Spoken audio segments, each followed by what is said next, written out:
This video is brought to you by CuriosityStream. Sign up now and get our streaming service, Nebula, absolutely free, where you can get exclusive TLDR videos and the extended version of our new show, The Daily Briefing.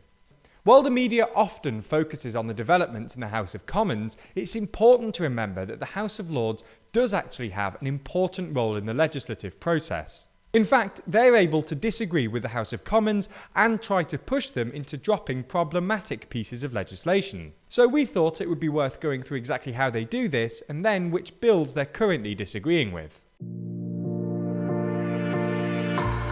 In effect, when the House of Commons initiates a bill, it must go through a number of stages.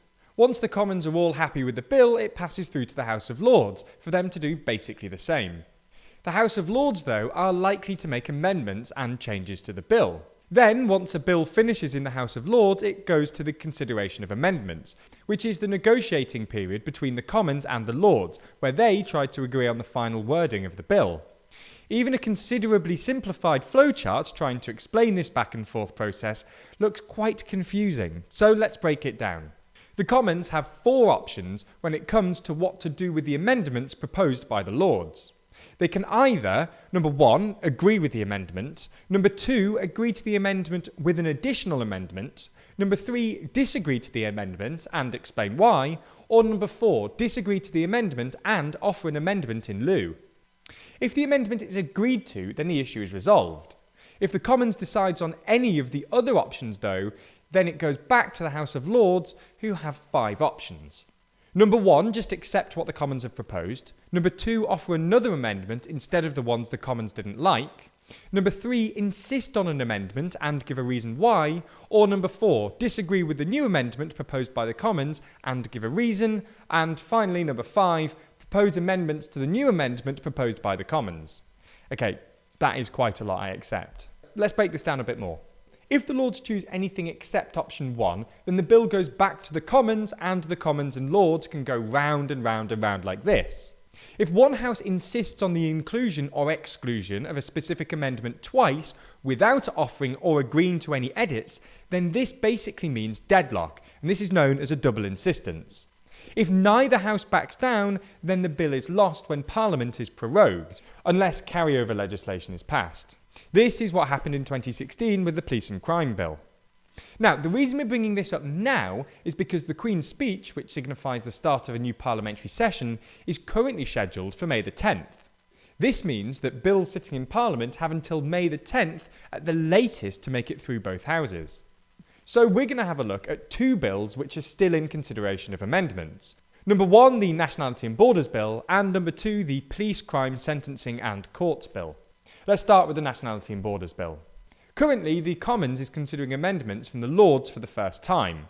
While there are some technical changes being considered, such as a debate about how citizenship should work for people born in British overseas territories, there are also some more substantial disagreements between the houses. For example, the House of Lords wanted to introduce a clause between Clause 10 and Clause 11, which basically says that nothing in the bill gives the government the right to break the Refugee Convention.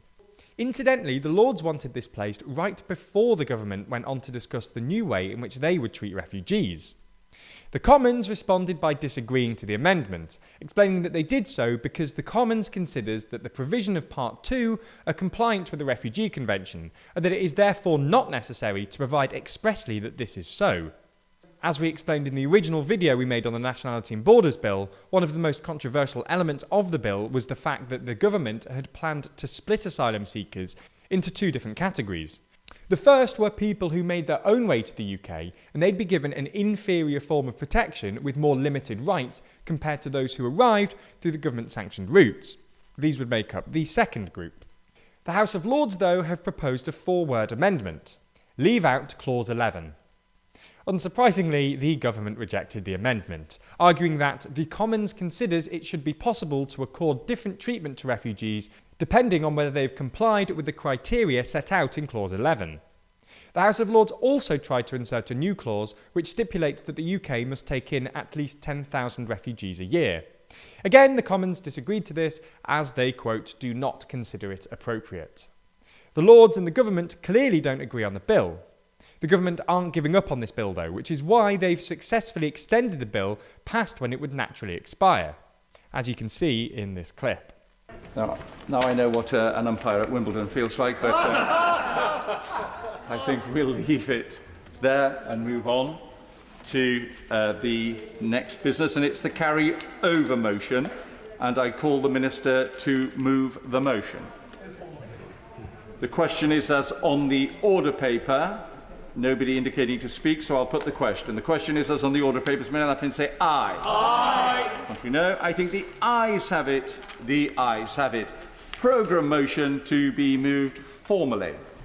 Moving on then to the Police, Crime, Court and Sentencing Bill. This bill has already gone through a number of amendments and has already had a carryover motion to ensure that it didn't simply time out. It's likely then that it will be extended again.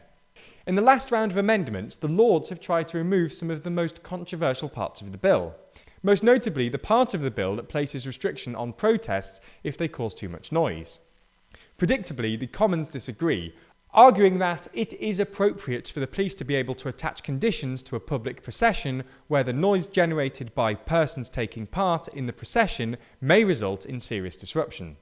Another particularly controversial part of the bill gives senior police officers the power to impose conditions to prevent disruption to the life of the community or intimidation.